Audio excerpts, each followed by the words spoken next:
Thank you for joining us today in this walkthrough of A Letter to the Future. We are here at LAX. It's unbelievable. LAX is back to normal after being kind of a deserted territory. There are so many people traveling again. It's wonderful. Hi. How are you, Sarah? Good afternoon. How are you? It's so nice to see you and to be here in person at LAX and looking at art in person. Finally. Finally, it's a real treat. So Yes. thank you so much for joining us today. Thank you. Also just want to say hello and welcome to everybody who's joining us on this webinar. Welcome to LAX. LAX is open and it's busy and it's exciting to see everybody returning to travel. And the LAX art program, we present temporary exhibitions and we also present permanent art commissions as well as live music performances. We feel that it's very important to welcome people to the city of Los Angeles and to create an environment that is beautiful, but also is part of the travel experience. And then also, I think it's important to note that for many visitors, the airport is often the first and last place that they may visit in the city. So it's a way for the art program to help create positive and lasting first and last impressions of the city of Los Angeles. Well, thank you, Sarah, so much. Thank you for this unbelievable opportunity. I started developing the Iceberg series in 2017, and it was my dream to create a big, monumental, and powerful exhibition. And I think I have been able to create this here. So thank you for the generosity that everybody has provided me, because it's been really amazing. This series was inspired by an article that I read in 2017, in which I read that a piece of iceberg had broken off Antarctica, and it was drifting aimlessly on the ocean, on the Atlantic Ocean, and scientists didn't know where this piece of iceberg was going to end up. And I found this image so symbolic and so poetic at the same time. Before we move on to the next work, I know we wanted to maybe touch on this one in terms of like the symbolism of the color palette that you're using. Do you want to talk about that now? Yes, of course. So the biggest pieces in the exhibition are this one, day, and at the very end of the exhibition, you will see night. They are both the same size. They are these monumental pieces, and of course, day represents the beginning of a day, and I think this exhibition wants to present in a way life from the beginning to the end, or from the end to beginning, and talk about rebirth. And we can also relate it to what we've all been living through in the last year, like the darkness and then coming back to life again. So this is a good example of where you start to incorporate sort of man-made elements and what those speak to in terms of like humanity's impact on the environment. So when I created these pieces with these very dark skies, I wanted to create these kind of post-apocalyptic pieces that were totally surreal and out of this world. And I was thinking of almost like a science fiction movie. A dark sky with a Ferris wheel, like an abandoned Ferris wheel. We went through a lockdown and COVID, and what I was depicting as science fiction and surreal became our reality.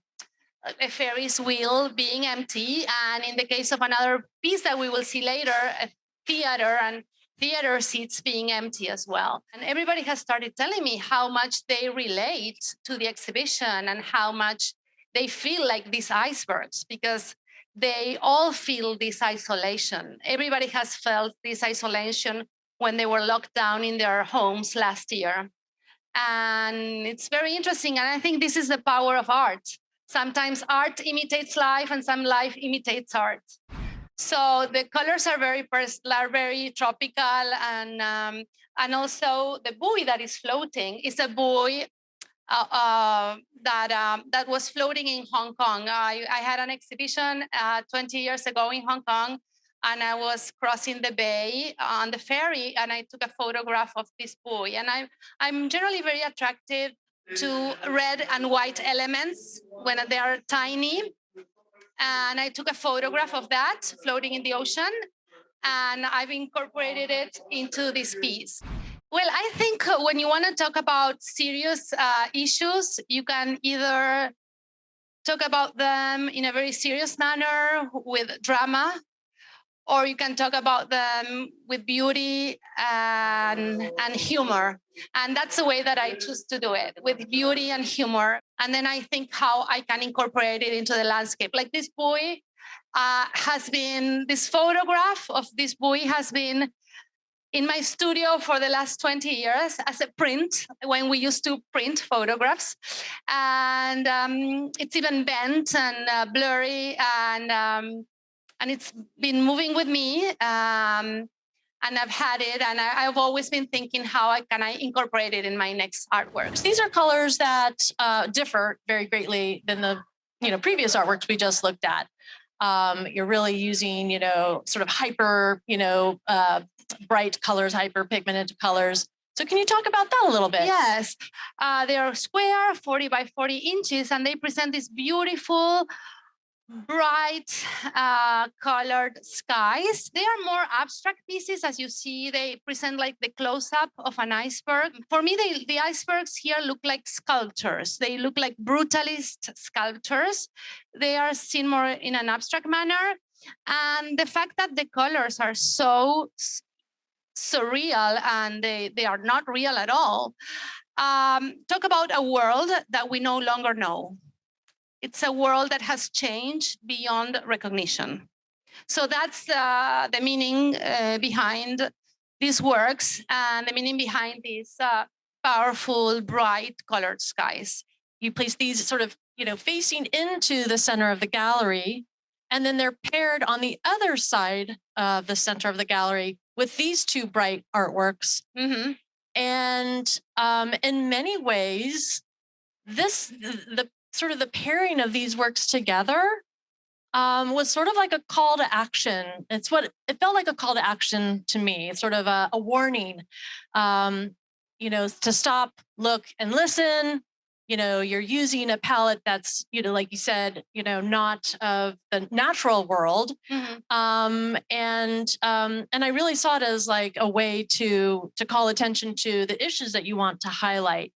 And so I was curious, was that part of your thinking as well, that this was sort of almost like saying, there's a bit of an alarming situation here, and you're highlighting it through color. It's something very symbolic, but at the same time, it's something very attractive.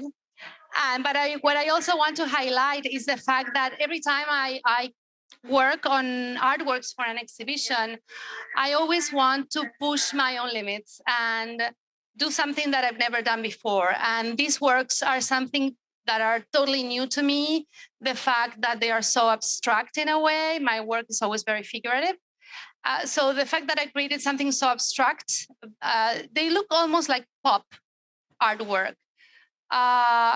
So they are very experimental. And it's like pushing the limits of my work and what I can do. We have the large iceberg, and then we have a smaller work here that is almost like a detail of ice floating in the ocean. Could you talk about that a little bit in terms of how you came up with this composition, and what does that mean? What does the smaller piece mean in relation to the larger work? Yes, of course. So this piece is a collaboration between a dear friend of mine who's also a curator. Her name is Francine Birk-Brager. She lives in Miami, and she shared with me some photographs she had taken in Alaska of icebergs. So this piece here is one of her photographs of pieces of an iceberg that are actually floating in the ocean. So this piece is titled Abyss. And what I wanted to show here are like the opposites. In this piece, I'm presenting the top of an iceberg. its beautiful top. Again, very dreamy landscape. But at the same time, there is a sense of danger because you see an abyss. So you you can fall. So you can see this as a symbolism for the endangered environment. And this is like a very big scene. And then here you can see the tiny details of a broken iceberg. So here it's like you see the results of what can happen to the environment if we continue on the path that we are going on at the moment. And then it makes me think of the idea of transformation, and that these icebergs are going through this dramatic transformation. And then it also makes me think about climate change, and then what that impact has on human migration patterns. And Los Angeles is no stranger to some of our own environmental issues with mudslides and drought and things like that. And so while we might be looking at a landscape that is foreign to us and on a daily basis, I feel like it relates very closely to a lot of the environmental issues that, as Angelinos, we have to think about. And I know your work in the past has really touched on water. Exactly, Yeah. and things like that. Can you talk a little bit about like the importance of water in your work? Yes. Well, I've been working with the theme of water for 20 years.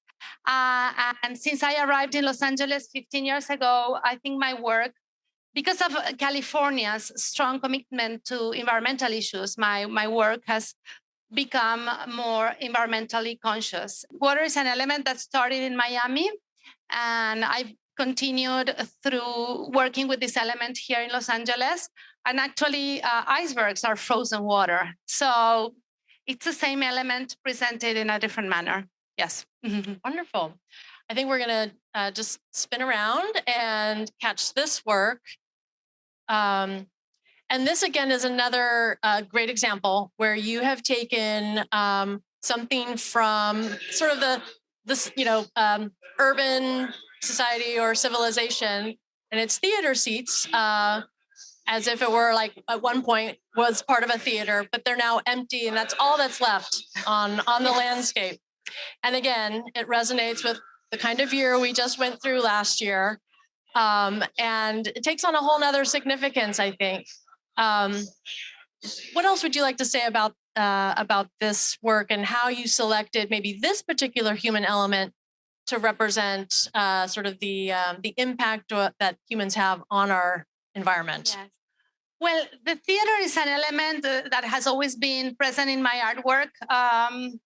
Ever since the beginning, when I was an art student, I always liked to create theatrical scenes.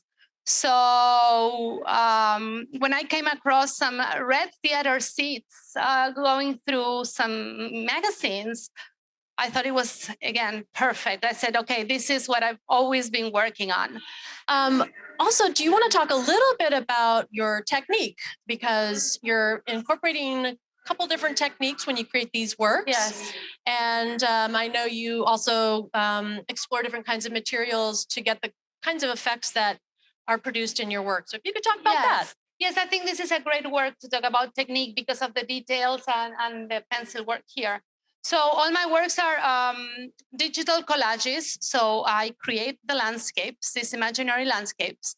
And the landscapes are printed on a watercolor paper, which is then mounted on a wood panel. And my background is as a painter. So I always need to add the human touch to the photograph. I really cannot leave the photograph looking like a photograph. So I work over the surface with different amounts of pencils, and in this case, soft pastels. Soft pastels are like a chalk, like a powder, that create this beautiful velvet surface. If people come close to the artwork, they will see all the pencil work and the pencil work and the texture of the pencil and the soft pastels. Okay, so we're at the sort of the bookend of the gallery. Sort of the the mirror opposite of the first work that we started out, which is called Day. And then this one is called Night. And obviously it has a very dramatic sky and color palette to it. So would you like to talk about the symbolism surrounding this work? Yes. So we saw day, which was a beautiful dawn, and now we see night, which presents a beautiful galaxy. Again, this work is very surreal because even though we see a dark galaxy, the iceberg has a very strong light, and the source of light is coming from the right. And actually, it makes no sense. It's totally absurd. So, my work draws a lot from the theater of the absurd. There are things that have no logical explanation. And I think these weird things that are going on make the work attractive and really create this connection with the public. And I think you put a lot of thought into the layout of this exhibition, because this being an airport, and not a traditional, gallery or museum, people are on their way to catch a flight or to go get their luggage. And so they may only experience one direction of the exhibition, but there's still that message of that they can take away in terms of, what this means in terms of the environmental issues that you're touching on. But I think you've done it in such a innovative way, layered with so many other issues, that you've really elevated, that the viewing experience. So I just really want to thank you and congratulate you on your work. It's a real honor to share your work with the passengers here at LAX. And I think this is a wonderful context for our passengers to see the work and have a lot to think about as they go about their travels and adventures in the world. With the work that you've produced here, and, I know you did a lot of experimentation with materials and techniques, and just sort of thinking through a lot of the personal elements that you incorporated into this work. I was curious, what's ahead for you and your work? And, with the work that you did in this exhibition, how are you moving that forward in future work or work that you have planned for the future? That's very interesting. Well, this year it's been incredible because some projects started coming up related to video. So excellent. I've been working a bit with video, and that is something that I'll continue working and exploring. But also, I'm continuing developing this technique of this mixed media on wood panel and working with the pencils and the pastels. And I've been developing this new series called Road Trip that I developed during the pandemic because we couldn't fly. So I took a road trip and I was inspired by the landscapes of the American West. So it's kind of the icebergs, but not icebergs anymore. These icebergs have become the mountains of the American West. So lovely to see you in person. Without masks. Yes. We're fully vaccinated. Yes. Looking forward to a bright future. Absolutely. Okay. Thank you. And thank you everybody for joining us. Yes. Thank you so much. Have a good afternoon. Okay. Bye-bye.